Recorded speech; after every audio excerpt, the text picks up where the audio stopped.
अस्सलामुअलैकुम, मैं Mohammad Mohsin, doctor T Sharma को खुशामदीद। ये मेरी वीडियो सीरीज़ के पहले लेक्चर है जो मैं ई कैट से रिलेटेड बना रहा हूँ। हमने सबसे पहले इनिशिएट किया है ई कैट से रिलेटेड वीडियोस अपलोड करने के लिए, तो अभी मैथमेटिक्स से मैं ई कैट को कवर करने जा रहा हूँ। और सबसे पहला चैप्टर जो अभी मैं कवर करूँगा वो है हमारे पास सेट। कुछ वीडियोज़ आएंगी जिस वीडियोज़ में इंशाल्लाह ये चैप्टर पूरा कवर हो जाएगा। अच्छा, इसकी तैयारी हम ई कैट से रिलेटेड करवाएंगे सारी चीज़ें। तो इसमें डेफिनेशंस आएंगी, कॉन्सेप्ट्स आएंगे और थर्ड जो मोस्ट इंपॉर्टेंट चीज़ है उसके एमसीक्यूज़। तो अब सवाल है, हम क्लासेस में एमसीक्यूज़ करवाने अगर लग गए तो उसमें बहुत टाइम लग जाएगा। यानी अगर सारे सवालात करने लग गए, सॉल्व करवाने लग गए, तो मैंने एक तरीक़ेकार निकाला, क्योंकि बच्चों को सबसे ज़्यादा प्रॉब्लम यही होती है कि कॉन्सेप्ट क्लियर हो जाते हैं लेकिन उसकी प्रैक्टिस ना होने की वजह से टेस्ट में अच्छे मार्क्स लेकर नहीं आ पाते वो लोग। तो हमने एक गूगल क्लासरूम बनाई है, इसका एक हल निकाला है। गूगल क्लासरूम मैंने बना ली है, उसका कोड उसको किस तरह से ज्वाइन करेंगे वो इंशाल्लाह नेक्स्ट वीडियो में आपके साथ शेयर कर दूंगा। उसको वीडियो को लाजमी देख लीजिएगा। और जितने भी ई कैट के स्टूडेंट हैं गूगल क्लासरूम को ज्वाइन करेंगे और वहाँ से टेस्ट जितने भी अपलोड हुए होंगे वो 1 बाय 1 आप अटैम्प्ट करते रहेंगे, जिस तरह से मेरी वीडियो सीरीज़ कवर होती रहेगी। जैसे सेट्स मेरा चैप्टर कंप्लीट हो जाएगा तो आप सेट से रिलेटेड जितने भी टेस्ट हैं वो सारे के सारे वहाँ पे अटैम्प्ट कर लेंगे। तो साथ साथ आपकी प्रैक्टिस भी होती रहेगी कि किस तरह के टेस्ट में सवालात आते हैं। तो आज इस वीडियो में सेट स्टार्ट करने जा रहे हैं, तो सेट से रिलेटेड डिस्कशन को स्टार्ट करते हैं इस वीडियो को। तो स्टार्ट करते हैं आज की वीडियो को। जो मैं स्टार्ट करने जा रहा हूँ सेट की डेफिनेशन से स्टार्ट करने जा रहा हूँ। सबसे पहले हमें यह मालूम होना चाहिए कि सेट की डेफिनेशन क्या है बेसिकली। तो set is a well defined collection of distinct object.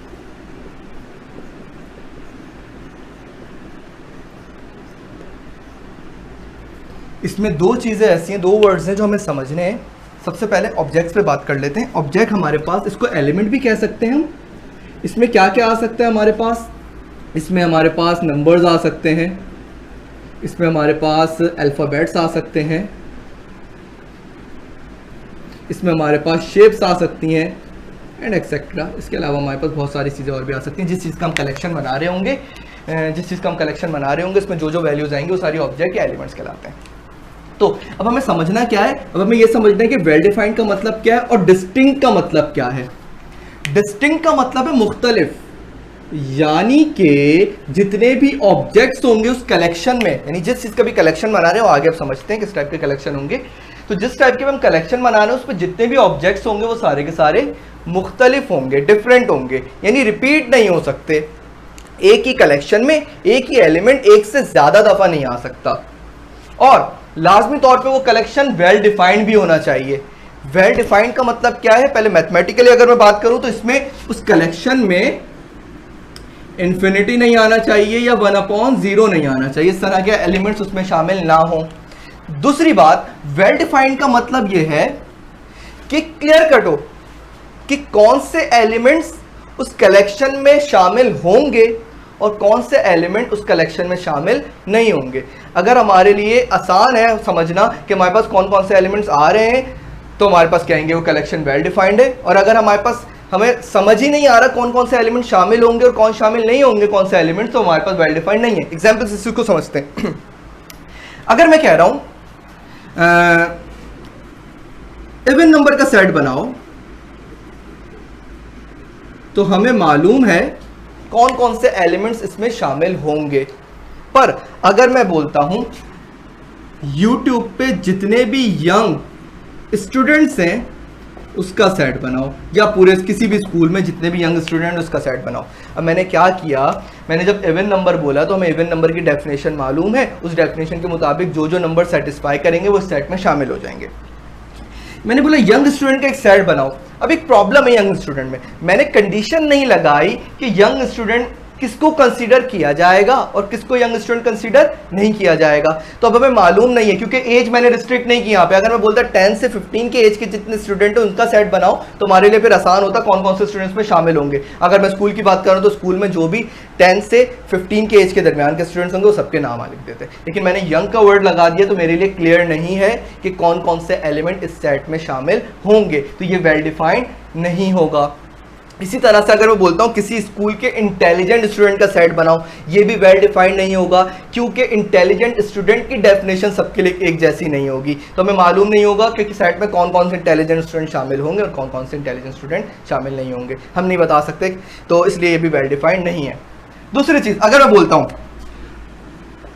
Province of Pakistan, जितने भी पाकिस्तान के प्रोविंस हैं इसका सेट बनाओ, तो अब हमें मालूम है कौन कौन से एलिमेंट्स आएंगे। तो जब हमारे पास मालूम है तो ये हो जाएगा हमारे पास वेल डिफाइंड सेट कलेक्शन। और जब कलेक्शन वेल डिफाइंड भी होगा, उसके ऑब्जेक्ट डिस्टिंक्ट भी होंगे, तो हमारे पास सेट कहला सकता है। इसमें से कोई भी अगर एक कंडीशन फुलफिल नहीं हुई तो हमारे पास सेट नहीं कहलाएगा। ठीक, तो इसको रिपीट करते हैं फिर आगे चलते हैं। Set is a well defined, यानी वेल डिफाइंड का मतलब समझिए ये एलिमेंट्स नहीं आनी चाहिए इन्फिनिटी 1/0, और कलेक्शन इस टाइप का होना चाहिए कि हमें मालूम है कौन से एलिमेंट इसमें शामिल होंगे और कौन से एलिमेंट इसमें शामिल नहीं होंगे। और ऑब्जेक्ट्स डिस्टिंक्ट हो, यानी मुख्तलिफ हो, एक जैसे एलिमेंट ना रिपीट हो रहे। डिस्टिंक्ट की भी एग्जाम्पल एक देख लेते हैं साथ साथ। तो अगर मैं डिस्टिंक्ट की बात करूं और एक सेट बनाता हूं ए, अब साथ साथ रिप्रेजेंटेशन भी देख लो किस तरह से हम सेट को लिखते हैं, ये देख लेते हैं। हमेशा नाम जो है सेट का वो कैपिटल लेटर में रहेगा और इसको कर्ली ब्रैकेट में लिखा जाएगा। जितने भी एलिमेंट्स हैं वो हमेशा कर्ली ब्रैकेट में लिखे जाएंगे और हर एलिमेंट को सेपरेट किया जाएगा कॉमा के साथ। तो अगर मैं काउंटिंग नंबर का सेट बना रहा हूं, उसमें समझ लें 1 2 3 4 और 5, यहां पे स्टॉप कर देता हूं। तो अब ये वेल डिफाइंड है या नहीं वो तो हमें पता चल जाएगा बाद में। अभी हम बात कर रहे हैं डिस्टिंक्ट पे, तो इसमें कोई भी एलिमेंट रिपीट नहीं हो रहा, सारे एलिमेंट डिफरेंट हैं, इसलिए हम कहेंगे ये हमारे पास डिस्टिंक्ट ऑब्जेक्ट है। अगर एक और सेट बी बनाता हूं और उसमें मैं 1 2 3 4 और फिर से 2 डाल देता हूं, तो इसका मतलब हो जाएगा इसमें 2 रिपीट हो रहा है। एक भी एलिमेंट अगर रिपीट हो जाएगा तो वो डिस्टिंक्ट नहीं कहलाएगा, तो वो कलेक्शन कहलाएगा। अगर डिस्टिंक्ट है तो कलेक्शन तो कहला लेगा, डिस्टिंक्ट नहीं है, पर सेट नहीं कहला सकता। सेट के लिए वेल डिफाइंड होना भी लाजमी है और साथ साथ डिस्टिंक्ट होना भी लाजमी है। तो कलेक्शन अगर वेल डिफाइंड है, ऑब्जेक्ट डिस्टिंक्ट है, तो वो हमारे पास सेट कहलाएगा। ये डेफिनेशन हमने क्लियर कर लिए। इसके आगे अब आते हैं हम रिप्रेजेंटेशन पे। ये रिप्रेजेंटेशन ऑफ सेट क्या है, हम डिस्कस करते हैं रिप्रेजेंटेशन ऑफ सेट, जिसमें एक फॉर्म है टेबुलर फॉर्म, कि हम किस किस तरह से सेट को लिख सकते हैं इसमें देखेंगे। तो सबसे पहली फॉर्म है टेबुलर फॉर्म। इसमें हम करते क्या है, बेसिकली जिसका भी सेट बना रहे होते हैं उसके एलिमेंट्स एज इट इज उस सेट में हम शो कर देते हैं। जैसे कि एक सेट बना लेते हैं एग्जांपल के तौर पे ए, उसमें मेरे पास ऑड नंबर्स हैं, तो मैं लिखूंगा इसमें 1 3 5 7 9 एंड सो ऑन, सारे के सारे इसमें ऑड नंबर शामिल हो जाएंगे। और इसी तरह से एक और सेट बना लेते हैं जिसमें अब ये याद रखना है कि हमेशा जब भी टेबुलर फॉर्म बनाएंगे तो उसमें हमारे पास सारे एलिमेंट शो करने, कौन कौन से एलिमेंट इस सेट में मौजूद हैं। तो एक बी सेट बना लेते हैं जिसमें नेचुरल नंबर रख देते हैं 1 2 3 अप टू 10, यानी इसमें बी में नेचुरल नंबर तो है लेकिन सारे नेचुरल नंबर नहीं है, 1 से लेकर 10 तक के नेचुरल नंबर शामिल है इसमें। तो टेबुलर फॉर्म में क्या हो गया, जब इसका सेट बनाएंगे इस फॉर्म में तो हमारे पास सारे के सारे elements as it is show कर देंगे। जबकि डिस्क्रिप्टिव फॉर्म में हम एलिमेंट शो नहीं करते, जो इस सेट में एलिमेंट शामिल होंगे उसको डिस्क्राइब कर देते हैं कि किस टाइप के एलिमेंट इसमें शामिल होने चाहिए। तो एक सेट फिर से ए बनाते हैं, इसी को रिप्रेजेंट करते हैं डिस्क्रिप्टिव फॉर्म में। तो इसमें सारे एलिमेंट्स हैं किसके, ऑड के, तो मैं लिखूंगा सेट ऑफ ऑड नंबर्स, यानी कि ए जो सेट है उसमें सारे के सारे ऑड नंबर्स शामिल हैं। इसी तरह से बी भी बना लेते हैं, तो बी में हमारे पास आ जाएगा नेचुरल नंबर है तो हम लिखेंगे सेट ऑफ नेचुरल नंबर, लेकिन नेचुरल नंबर 10 पे जाके एंड नहीं होते, तो 1 से लेकर 10 तक है तो हम लिखेंगे set of first 10 natural number. तो इससे हमारे पास 1 से लेकर 10 तक जितने भी नेचुरल नंबर थे वो सब शामिल हो गए हैं, इसके अलावा शामिल नहीं हुए। तो अब जो सेट बिल्डर फॉर्म है एक मैथमेटिकल रिप्रेजेंटेशन है सेट्स की, तो इसको किस तरह से हम रिप्रेजेंट कर सकते हैं इन दोनों सेट को देखते हैं। तो सेट ए बना लेते हैं सेट बिल्डर फॉर्म में। ए इज इक्वल टू, ए में जितने भी एलिमेंट्स आ रहे हैं तो मैं इसको रिप्रेजेंट कर रहा हूं एक्स से, एक्स सच डेट एक्स, यानी कि ए में जितने भी एलिमेंट्स हैं उसको मैं एक्स से रिप्रेजेंट कर रहा हूं, एक्स सच डेट एक्स, एक्स इस तरह का एक्स है। ए में हमारे पास किससे बिलोंग कर रहा है, ऑड नंबर से, तो हम कहेंगे X belongs to odd number, तो ये ऑड नंबर से बिलोंग कर जाएगा, यानी इसमें जितने भी एलिमेंट्स होंगे वो ऑड नंबर के होंगे। इसी तरह से बी अगर सेट को देखा जाए तो सेट बी में जितने भी एलिमेंट्स हैं वो नेचुरल नंबर के हैं, ठीक, और 1 से स्टार्ट हो रहा है और 10 पे जाके एंड हो रहा है। तो उसको मैथमेटिकली कैसे लिखूंगा, तो मैं लिखूंगा y such that y belongs to natural number. यहां पे एंड नहीं कर सकता मैं, क्योंकि नेचुरल नंबर में सारे एलिमेंट्स हमारे पास 1 से लेकर 10 तक नहीं होंगे, इसके अलावा भी होंगे। तो एंड लगा के कंडीशन लगा देते हैं y is greater than and equal to 1 and less than and equal to 10। तो ये हमारे पास रिप्रेजेंटेशन हो जाएगी सेट बिल्डर फॉर्म की। तो अब टेबुलर फॉर्म में सारे एलिमेंट्स हम शो कर देंगे, डिस्क्रिप्टिव फॉर्म में हम डिस्क्राइब करेंगे कौन से एलिमेंट इस सेट में आएंगे, कौन सा एलिमेंट नहीं है इसमें शामिल, और सेट बिल्डर फॉर्म में हम मैथमेटिकली रिप्रेजेंट कर देंगे उन एलिमेंट्स को। तो अभी स्टार्ट कर रहे हैं हम सबसेट। सबसेट की डेफिनेशन मैंने यहाँ पे लिख दी है, a set A is a subset of another set B. Set A जो है वो बी का सबसेट कहलाएगा कब, आगे कंडीशन बता रही है, if all the elements of set A, अगर A के तमाम elements are the element of set B, अगर A के तमाम elements B के भी elements हों तो हमारे पास A जो है वो B का सबसेट बन जाएगा। सवाल है रिप्रेजेंट कैसे करेंगे इसको, तो A is a subset of B, ये रिप्रेजेंटेशन हो जाएगी सबसेट की, ये सिंबल है सबसेट का।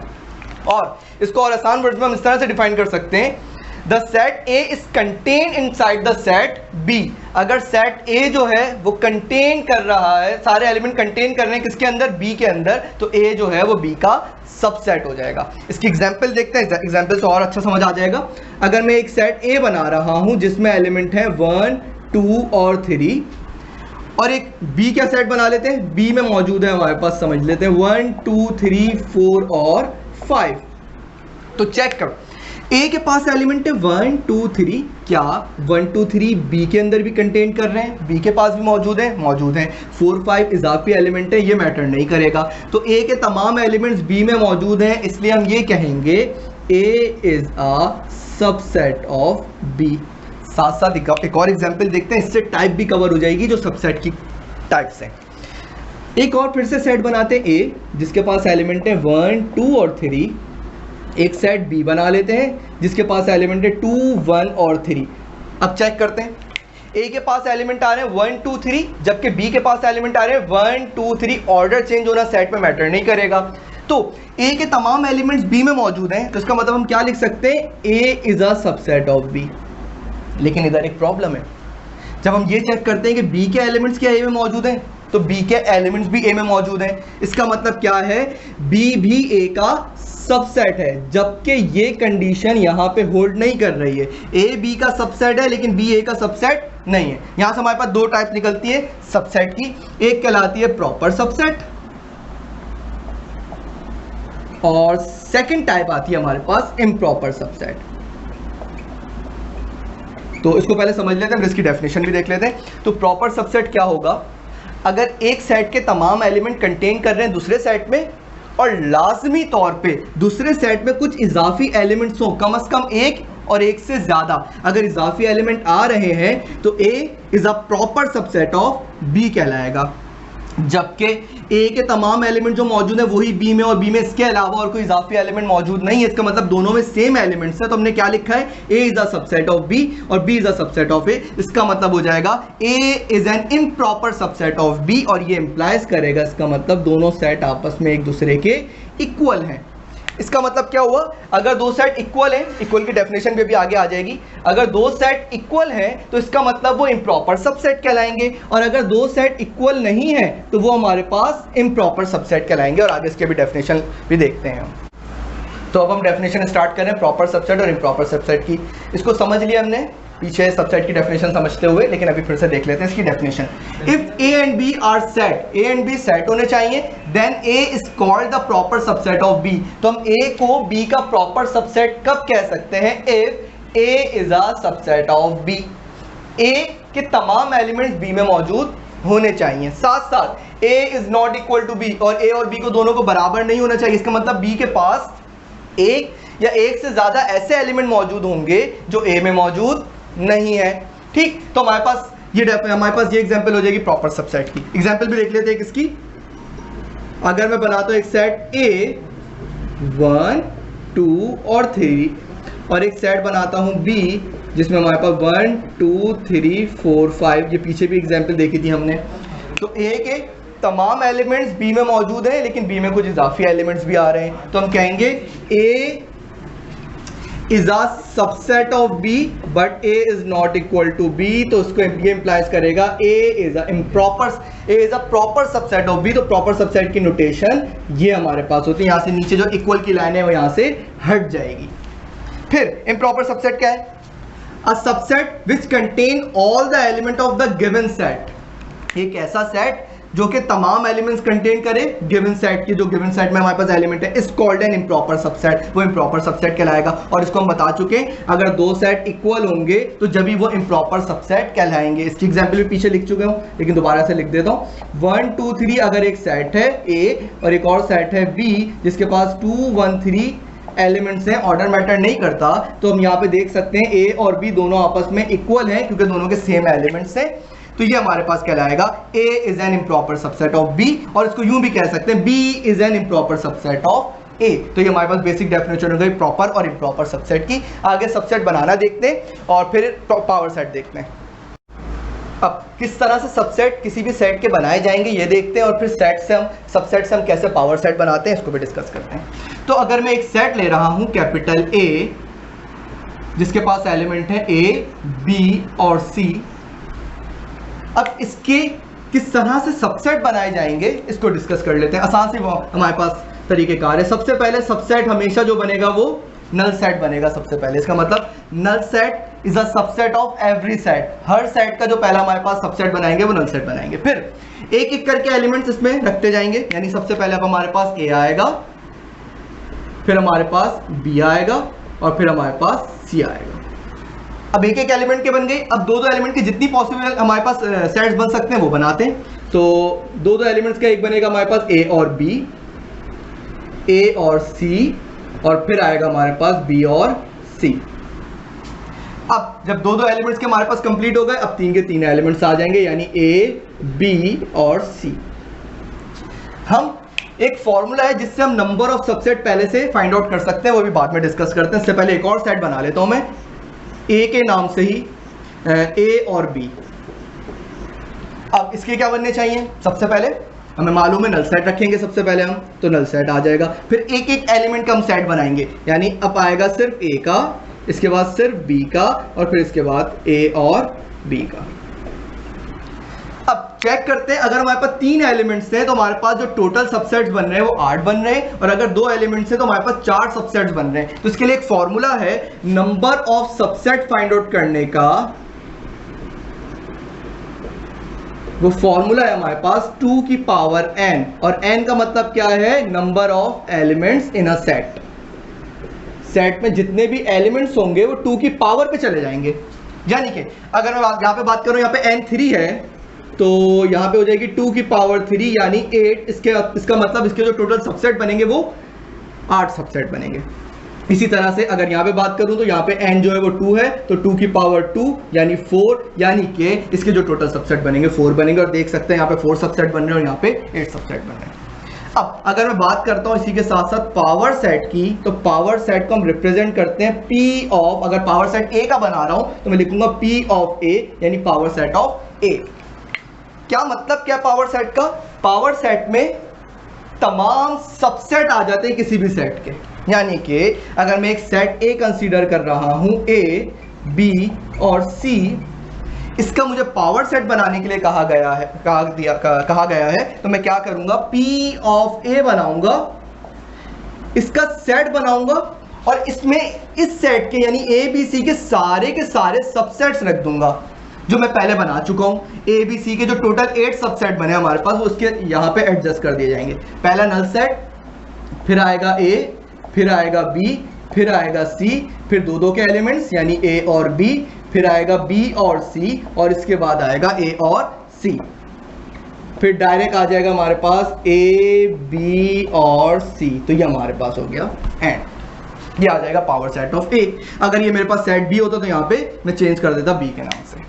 अब एक सवाल उठता है, हमें ये तो पता चल गया है कि किसी के कितने सबसेट्स बनेंगे, लेकिन अगर ये पूछा जाए नंबर ऑफ प्रॉपर सबसेट हमेशा कितने बनेंगे, एक सवाल है। और दूसरा सवाल ये, नंबर ऑफ इम्प्रॉपर सबसेट कितने बना करेंगे, इससे भी एमसीक्यूज पूछा जा सकता है।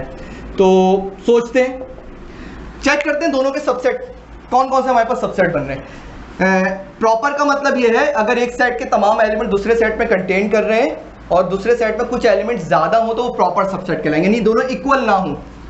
तो ए बी सी के बराबर सिर्फ एक ये सेट है, बाकी सारे के सारे इस सेट में कंटेन करेंगे, यानी कि ये मेरे पास इन तमाम सेट के मुताबिक प्रॉपर सबसेट कहलाएंगे। और जबकि मैं इन और इस सेट का रिलेशन देखता हूं तो ये दोनों आपस में एक दूसरे के बराबर हैं, यानी इम्प्रॉपर सबसेट। ये चीज यहां पे देखते हैं, यहां पे जो सेट में एलिमेंट है ए और बी, तो इसके बराबर सिर्फ ये वाला सेट आ रहा है, बाकी ये सारे जो एलिमेंट्स हैं, सेट्स हैं, ये इसके प्रॉपर सबसेट कहलाएंगे। इसका मतलब ये हुआ टोटल सबसेट जो बनेंगे उसमें हमेशा एक जो होगा वो इम्प्रॉपर सबसेट होगा, हमेशा। यहाँ पे भी एक बनेगा क्योंकि एक ही सेट होगा जो सेट के बराबर होगा, यहाँ पे भी वो एक ही सेट होगा जो एक सेट के बराबर होगा। इसका मतलब जब भी सबसेट बनाएंगे तो नंबर ऑफ इम्प्रॉपर सबसेट हमेशा जो रहेगा वो 1 रहेगा। फिर सवाल उठता है नंबर ऑफ प्रॉपर सबसेट क्या होंगे। हमें मालूम है टोटल सबसेट कितने बनने, 2 की पावर n, तो इसका मतलब हो जाएगा 2 की पावर n माइनस 1। एक सेट को माइनस कर दूंगा, वो मेरे पास कहां पे जाएगा, इम्प्रॉपर सबसेट में। तो टोटल में से जब 1 माइनस हो जाएंगे जो भी आंसर आएगा वो मेरे पास नंबर ऑफ प्रॉपर सबसेट बनेंगे। यहाँ पे हमारे पास प्रॉपर सबसेट की डेफिनेशन इम्प्रॉपर और सब पावर सेट की भी डेफिनेशन एंड होती है। तो आज के लेक्चर को यहाँ पे एंड करते हैं। अब सेट से रिलेटेड कुछ हमारे पास डेफिनेशंस रह गई हैं, प्रॉपर्टीज़ रह गई हैं और हमारे पास वेन डायग्राम रह गई है। इसको डिस्कस करेंगे नेक्स्ट वीडियो में और कुछ एमसीक्यूज सॉल्व करेंगे। तो यहाँ तक अगर इस वीडियो से रिलेटेड कोई सवालात हों तो कमेंट सेक्शन में मुझे लाजमी तौर पर बता दिएगा। और फेसबुक पे आप मैसेज कर सकते हैं अगर किसी से रिलेटेड, किसी टॉपिक से रिलेटेड आप वीडियो बनवाना चाह रहे हैं। तो चैनल को लाजमी तौर पे सब्सक्राइब कर दिएगा, वीडियो को लाइक कीजिएगा और शेयर कीजिएगा। Thank you.